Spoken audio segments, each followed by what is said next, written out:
നമസ്കാരം. ഇത് CS രാജീവ് തെക്കേറ്റിൽ അർത്ഥ ഇൻസ്റ്റിറ്റ്യൂട്ട് ഓഫ് മാനേജ്മെൻറ്റിൽ നിന്നാണ്. അർത്ഥ ഇൻസ്റ്റിറ്റ്യൂട്ട് ഓഫ് മാനേജ്മെൻറ്റ് ഒരു കമ്പനി സെക്രട്ടറി ഗുരുകുലമാണ്. 13 വർഷമായിട്ട് കമ്പനി സെക്രട്ടറി കോഴ്സ് പഠിപ്പിക്കുന്നു. ലിമിറ്റഡ് സീറ്റ്സ് ആണ്, 25 സീറ്റാണ് അവൈലബിൾ ആയിട്ടുള്ളത്. ആദ്യം വരുന്ന 25 പേർക്കാണ് അഡ്മിഷൻ. CS എക്സിക്യൂട്ടീവ് എൻട്രൻസ് ടെസ്റ്റിനും CS എക്സിക്യൂട്ടീവിനും CS പ്രൊഫഷണലിനും ഇവിടെ ക്ലാസ്സുകളുണ്ട്. ഇന്ന് നമ്മൾ ചെയ്യാൻ പോകുന്ന ഈ വീഡിയോ എന്ന് പറയുന്നത് CS എക്സിക്യൂട്ടീവിൻ്റെ 2022 സിലബസിൽ ജൂറിസ്പ്രുഡൻസ് എന്നുള്ള പേപ്പറിനെ കുറിച്ചാണ് നമ്മൾ എക്സ്പ്ലെയിൻ ചെയ്യുന്നത്. 2017 സിലബസ് മാറി 2022 സിലബസ് വന്നു. ഈ 2022 സിലബസ് വന്നതിന് ശേഷം വീണ്ടും ചില മാറ്റങ്ങൾ ആ പേപ്പറിൽ വന്നിട്ടുണ്ട്. ഈ പേപ്പർ പഠിക്കുന്ന സമയത്ത് ജൂറിസ്പ്രുഡൻസ്, അത് CS എക്സിക്യൂട്ടീവിൻ്റെ മൊഡ്യൂൾ 1 ആദ്യത്തെ പേപ്പറാണ്. ഈ ആദ്യത്തെ പേപ്പർ ഈ പഠിക്കുന്ന സമയം ജൂറിസ്പ്രുഡൻസ് എന്നുള്ള പേപ്പർ കേൾക്കുമ്പോൾ എന്താണ് നിയമം, എങ്ങനെയാണ് നിയമം ഉണ്ടായത്, interpretation, jurisprudence, JIGL, jurisprudence, interpretation and general laws. Interpretation, എങ്ങനെയാണ് നിയമം ഇന്റർപ്രറ്റ് ചെയ്യേണ്ടത്, അതായത് ഞാൻ പറയുന്ന കാര്യം ഞാൻ പറയുന്നത് പോലെയാണോ നിങ്ങൾ മനസ്സിലാക്കുന്നത്, അഥവാ നിങ്ങൾ വിചാരിക്കുന്നത് പോലെയാണോ മനസ്സിലാക്കുന്നത്. രണ്ട് വ്യത്യാസമുണ്ട് അല്ലേ? ഇതിനെയാണ് ഇന്റർപ്രിട്ടേഷൻ എന്ന് പറയുന്നത്.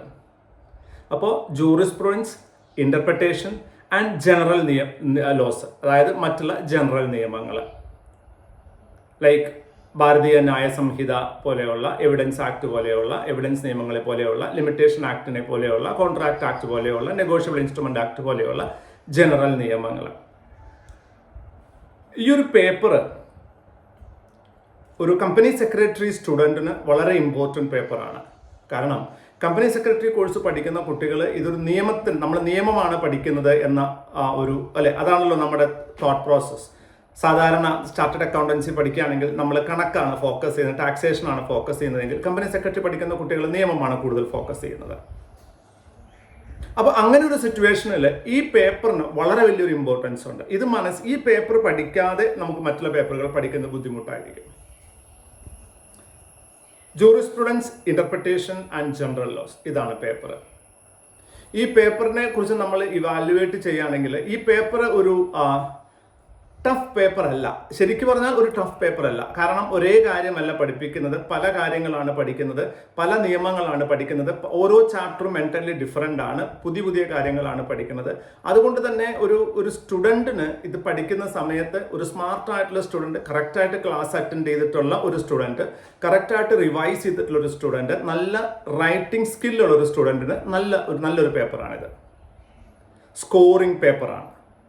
ഇനി ഞാനിവിടെ പറഞ്ഞു പോകുമ്പോൾ പറയുകയാണ്, ഇപ്പോൾ LLB പഠിച്ച കുട്ടികൾ ഈ കോഴ്സ് ചെയ്യുന്നവരുണ്ട്. LLB പഠിച്ച കുട്ടികൾക്ക് ഈ ജൂറിസ്പ്രുഡൻസ് എക്സംഷനാണ്, ഈ പേപ്പർ എഴുതണ്ട. പക്ഷേ ഞാൻ പറയുക അവരോട് ഈ പേപ്പർ എഴുതാനാണ് പറയുക. ജൂറിസ്പ്രുഡൻസ് ഒരിക്കലും എക്സംഷൻ ക്ലെയിം ചെയ്യരുത്. കാരണം JIGL ഏറ്റവും കൂടുതൽ മാർക്ക് അവർക്ക് സ്കോർ ചെയ്യാൻ സാധിക്കും. അത് അവരെ ഡെഫിനറ്റ് ആയിട്ട് സഹായിക്കും. നമുക്ക് ആ പേപ്പറിലേക്ക് പോകാം. Jurisprudence, interpretation and general laws. ഒരു കാര്യം മനസ്സിലാക്കുക, ഇന്ത്യയിൽ ഏറ്റവും കൂടുതൽ ഓപ്പർച്യൂണിറ്റിയുള്ള, അവസരങ്ങളുള്ള ഒരു പ്രൊഫഷനാണ് കമ്പനി സെക്രട്ടറി. ഇന്ന് വളരെയധികം ഷോർട്ടേജ് ഉള്ള ഒരു പ്രൊഫഷൻ. 70,000-ൽ താഴെ പേര് മാത്രമാണ് ഇതുവരെ പാസ്സായിട്ടുള്ളത്. അതിലും മെജോറിറ്റി ആൾക്കാർ വർക്ക് ചെയ്യുന്നില്ല ഇപ്പോൾ, അല്ലെങ്കിൽ അവരില്ല ഇപ്പോൾ. അപ്പോൾ ഇതൊരു എക്സലൻറ്റ് പ്രൊഫഷനാണ്. പക്ഷേ നിങ്ങൾ ഹാർഡ് വർക്ക് ചെയ്യാൻ തയ്യാറാണെങ്കിൽ മാത്രമേ നമുക്ക് നമ്മുടെ ആ ഡ്രീം അച്ചീവ് ചെയ്യാൻ പറ്റുള്ളൂ. ഒരു കോർപ്പറേറ്റ് സെറ്റപ്പിൽ ഏറ്റവും ടോപ്പ് അക്കാഡമിക് ക്വാളിഫിക്കേഷൻ വെച്ചെത്താവുന്ന ഏറ്റവും വലിയൊരു പൊസിഷൻ, അതാണ് നിങ്ങൾക്ക് കമ്പനി സെക്രട്ടറി കൊണ്ടുവന്ന് തരുന്നത്. എനിവേ, നമുക്ക് ജൂറിസ്പ്രുഡൻസ് നോക്കാം. Jurisprudence, interpretation, general law, CS എക്സിക്യൂട്ടീവിൻ്റെ ഫസ്റ്റ് ഗ്രൂപ്പിലെ അല്ലെങ്കിൽ ഫസ്റ്റ് മോഡ്യൂളിലെ ആദ്യത്തെ പേപ്പർ. ഈ ഒരു പേപ്പറിൻ്റെ ലക്ഷ്യം തന്നെ എന്താണെന്ന് വെച്ചാൽ, നിങ്ങൾക്ക് ജനറൽ നിയമങ്ങളുമായിട്ടും ജൂറിസ്പ്രുഡൻസുമായിട്ടും ഒരു വർക്കിംഗ് നോളജ്, അപ്ലിക്കേഷൻ നോളജ് ഉണ്ടാകണം. എന്താണ് ഈ അപ്ലിക്കേഷൻ നോളജും വർക്കിംഗ് നോളജ് എന്ന് പറഞ്ഞാൽ?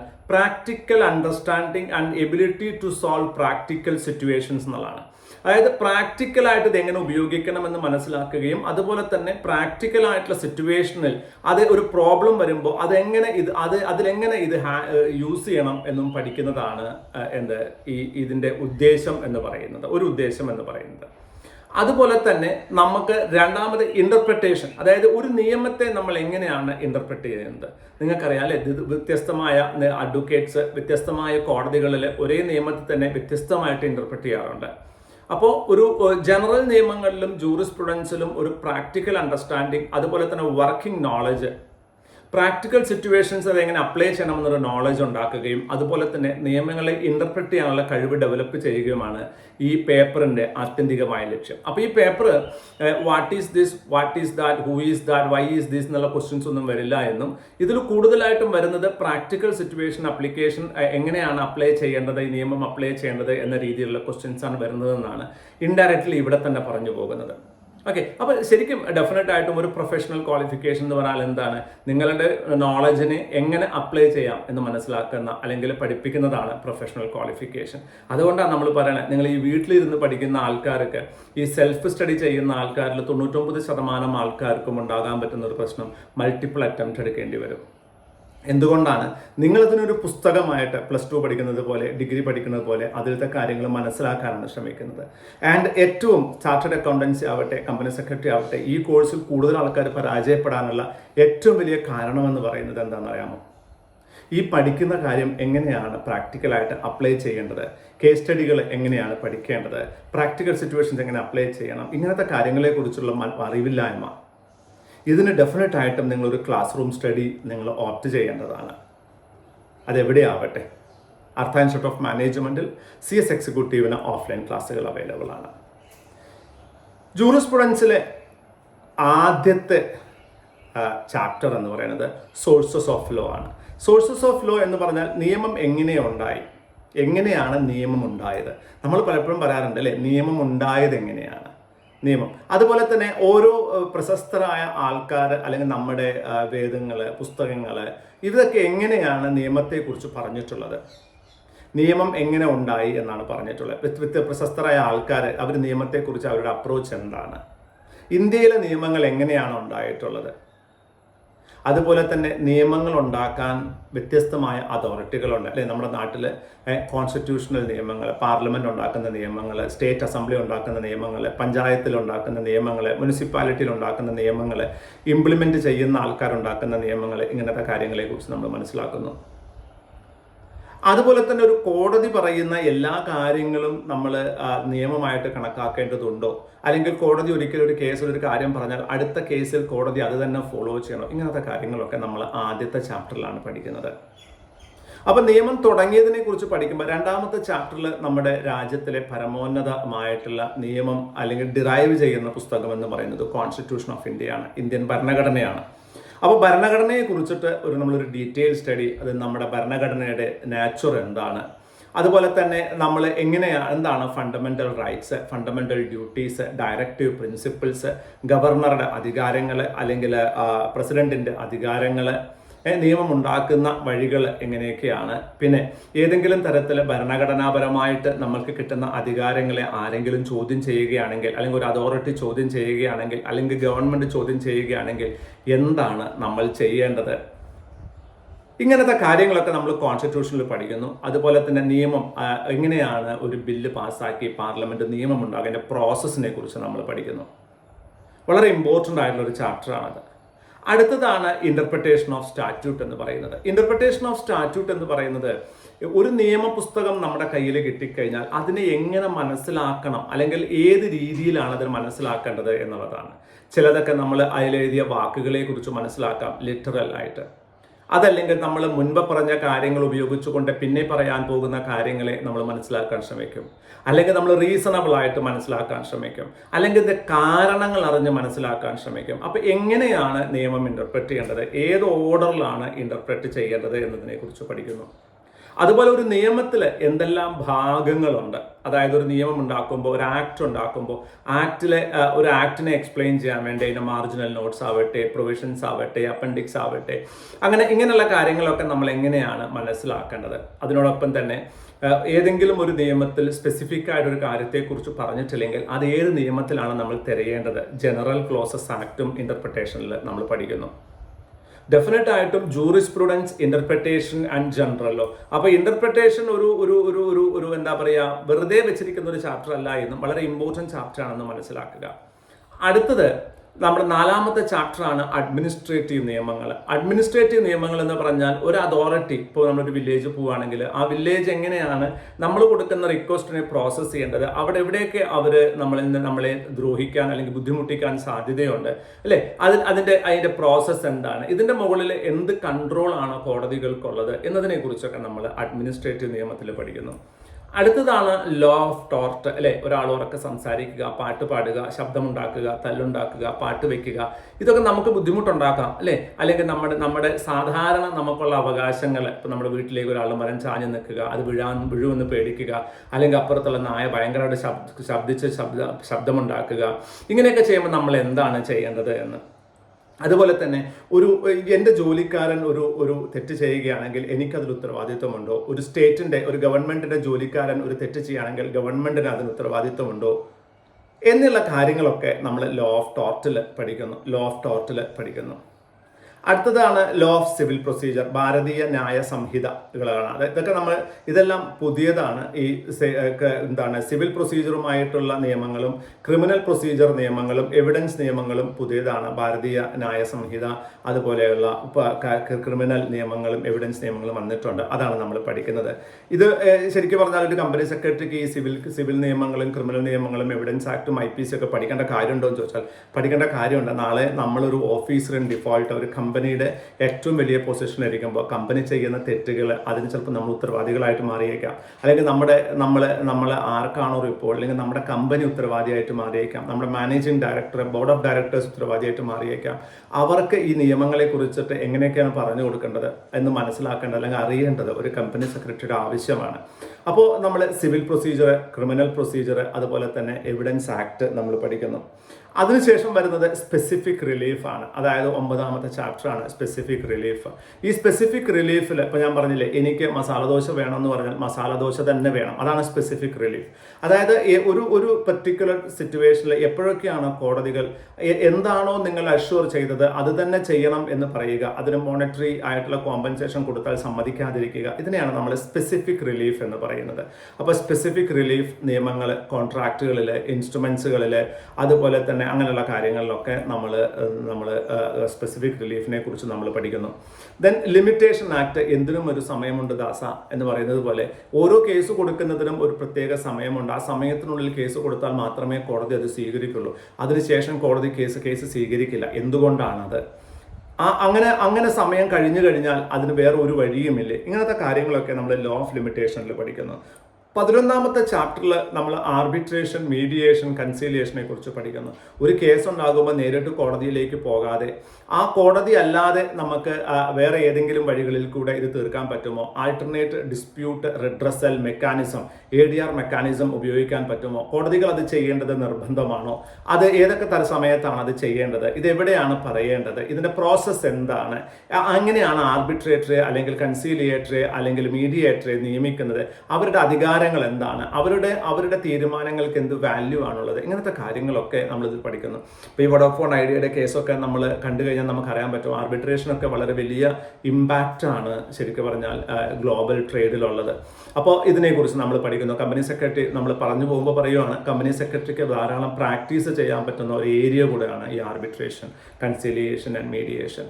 അടുത്തത് ഇന്ത്യൻ സ്റ്റാമ്പിലോ അല്ലേ, നമ്മൾ പറയില്ലേ ഓരോ ഡോക്യുമെന്റിനും അതിന് പ്രോപ്പർ സ്റ്റാമ്പ് ഒട്ടിക്കണം. പ്രോപ്പർ സ്റ്റാമ്പ് ഒട്ടിച്ച് ഒട്ടിച്ചില്ലെങ്കിൽ അത് എന്താകും, ഇത് എവിഡൻസ് ആയിട്ട് കണക്കാക്കുമോ, ഈ ഡോക്യുമെന്റ് ആരാണ് പിടിച്ചെടുക്കുക, ആരാണ് എത്ര സ്റ്റാമ്പ് ഒട്ടിക്കണമെന്ന് പറയുക, ഇനി സ്റ്റാമ്പ് കുറച്ചാണ് ഒട്ടിച്ചതെങ്കിൽ ആ ഡോക്യുമെന്റ് വാലിഡിറ്റിക്ക് എന്ത് സംഭവിക്കും, ഇങ്ങനത്തെ കാര്യങ്ങളൊക്കെ സ്റ്റാമ്പ് ആക്ടിൽ പഠിക്കുമ്പോൾ 13ാമത്തെ ചാപ്റ്ററിൽ രജിസ്ട്രേഷൻ ആക്ട് ആണ് നമ്മൾ പഠിക്കുന്നത്.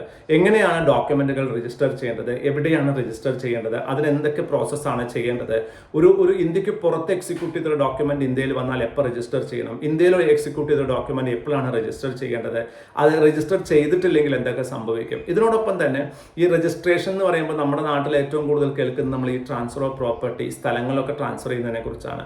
അപ്പോൾ ട്രാൻസ്ഫർ ഓഫ് പ്രോപ്പർട്ടി ആക്ടിന്റെ പ്രൊവിഷൻസും നമ്മളിവിടെ പഠിക്കുന്നു, അതും കൂടെ ചേർത്താണ് നമ്മളിവിടെ പഠിക്കുന്നത്.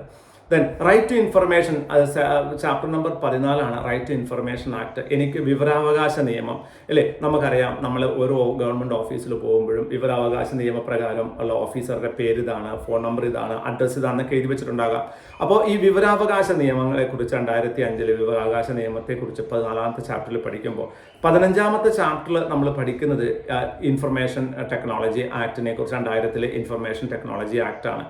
ആ സമയത്ത് ഡിജിറ്റൽ സിഗ്നേച്ചർ എന്താണ്, ഇലക്ട്രോണിക് റെക്കോർഡ് എന്താണ്, ആരാണ് ഇത് സർട്ടിഫൈ ചെയ്യേണ്ടത്, ഡിജിറ്റൽ സിഗ്നേച്ചർ സർട്ടിഫിക്കറ്റ് എന്താണ്, അതുപോലെ അതിൻ്റെ ഒഫൻസുകൾ, പെനാൽറ്റികൾ, നമ്മുടെ ഡിജിറ്റൽ റെക്കോർഡുകളുടെ എന്താണ് പ്രൊട്ടക്ഷന് വേണ്ടിയിട്ടുള്ള നിയമങ്ങളെല്ലാം നമ്മളിവിടെ പഠിക്കുന്നു. നമ്മൾ റൈറ്റ് ടു ഇൻഫർമേഷൻ ടെക്നോളജി ആക്ടിൽ പഠിക്കുന്നു 15ാമത്തെ ചാപ്റ്ററിൽ. 16ാമത്തെ ചാപ്റ്ററിൽ നിങ്ങൾ CS എക്സിക്യൂട്ടീവ് എൻട്രൻസ് ടെസ്റ്റ് എഴുതിയ ആൾക്കാരാണെന്ന് അറിയാൻ പറ്റും. കോൺട്രാക്ട് നിയമങ്ങൾ വീണ്ടും നമ്മൾ പഠിക്കുന്നു. എങ്ങനെയാണ് കോൺട്രാക്ട്, വളരെ ഡീറ്റെയിൽ ആയിട്ട് കോൺട്രാക്ട് നിയമങ്ങൾ നമ്മൾ പഠിക്കുന്നു. കോൺട്രാക്ട് എന്താണ്, എഗ്രിമെന്റ് എന്താണ്, intention to create legal relationship എന്താണ്, offer, communication, acceptance, revocation, counter offer, അങ്ങനത്തെ കാര്യങ്ങളെക്കുറിച്ച് നമ്മൾ പഠിക്കുന്നു. ദെൻ കൺസിഡറേഷനെ കുറിച്ച്, പിന്നെ കൺസെന്റിനെ കുറിച്ച്, വോയിഡ് ആൻഡ് വോയിഡബിൾ കോൺട്രാക്റ്റിനെ കുറിച്ചൊക്കെ നമ്മൾ കോൺട്രാക്ട് ആക്ടിൽ പഠിക്കുന്നു.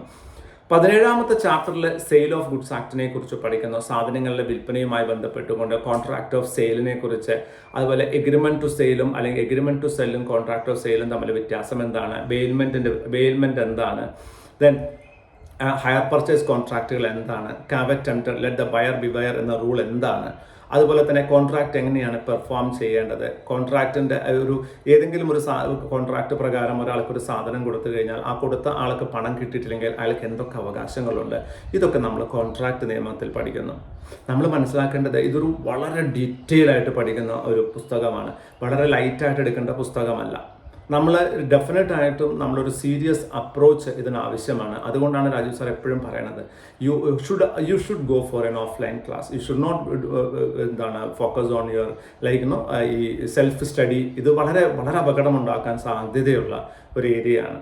Then sale of goods act കഴിഞ്ഞാൽ 18ാമത്തെ ചാപ്റ്റർ അല്ലെങ്കിൽ അവസാനത്തെ ചാപ്റ്റർ എന്ന് പറയുന്നത് നെഗോഷ്യബിൾ ഇൻസ്ട്രുമെൻ്റ് ആക്ട് ആണ്. ഈ നെഗോഷ്യബിൾ ഇൻസ്ട്രുമെൻ്റ് ആക്ടിൽ നമ്മൾ എന്താണ് ചെക്ക് എങ്ങനെയാണ് ക്രോസ് ചെയ്യേണ്ടത്, അതുപോലെ തന്നെ ചെക്ക് നമ്മൾ ഡിസ്ഹോണർ ആയാൽ എന്തൊക്കെയാണ് സംഭവിക്കുക, അതുമായി ബന്ധപ്പെട്ടിട്ടുള്ള നെഗോഷ്യബിൾ ഇൻസ്ട്രുമെൻസുമായി ബന്ധപ്പെട്ടിട്ടുള്ള promissory note, bill of exchange, ഇങ്ങനത്തെ കാര്യങ്ങളൊക്കെ നമ്മൾ 18ാമത്തെ ചാപ്റ്ററിൽ പഠിക്കുന്നു. മൊത്തം 18 ചാപ്റ്ററാണുള്ളത്. ജൂറിസ്പ്രുഡൻസ് എന്ന് പറയുന്ന ഒരു ഏരിയ, അതായത് നിയമം ഉണ്ടാകുന്ന വഴികൾ, അത് നമ്മൾ എവിടെയാണ് പഠിക്കുക, ആദ്യത്തെ ചാപ്റ്ററിലും കോൺസ്റ്റിറ്റ്യൂഷൻ ഓഫ് ഇന്ത്യയിലൊക്കെ നമ്മളത് പഠിക്കുമ്പോൾ പിന്നീട് അങ്ങോട്ട് ഇൻ്റർപ്രിട്ടേഷൻ വരുന്നു. ഇൻ്റർപ്രിട്ടേഷൻ കഴിഞ്ഞ് കഴിഞ്ഞാൽ പിന്നെയുള്ളത് ഒരു ജനറൽ ലോ ആണ്. പക്ഷേ ഇവിടെ ഒരു ശ്രദ്ധിക്കേണ്ട ഒരു കാര്യം, ഈ പേപ്പറിനെ 3ആയിട്ട് ഭാഗിച്ചിട്ടൊന്നുമില്ല. 3 കാര്യങ്ങൾ പറയുന്നുണ്ടെങ്കിലും കോമൺ ആയിട്ടാണ് ക്വസ്റ്റ്യൻസ് സെറ്റ് ചെയ്യുന്നത്. അതുകൊണ്ട് ആദ്യത്തെ പോർഷൻ ഇത്ര മാർക്ക്, രണ്ടാമത്തെ പോർഷൻ ഇത്ര മാർക്ക്, മൂന്നാമത്തെ പോർഷൻ ഇത്ര മാർക്ക് നമുക്ക് പറയാൻ പറ്റത്തില്ല. അപ്പോൾ ഫോക്കസ്ഡ് ആയിട്ടുള്ള ഒരു സ്റ്റഡി നിങ്ങളെ ശരിക്കും പറഞ്ഞാൽ നിങ്ങളെ ഒരു കമ്പനി സെക്രട്ടറി ആകാൻ പരിപൂർണമായിട്ടും സഹായിക്കുന്ന ഒരു പേപ്പറാണ് ജൂറിസ്പ്രുഡൻസ് എന്ന് പറയുന്ന ഈ പേപ്പർ. ഇതിൽ മൊത്തം നമ്മൾ നോക്കുകയാണെങ്കിൽ പേടിക്കേണ്ട എത്ര പേജ് ഉണ്ട് എന്ന് നമുക്ക് നോക്കാം. നമുക്ക് ടോട്ടൽ ഇതിൽ ഒരു ടോട്ടൽ പേജസ് എന്ന് പറയുന്നത്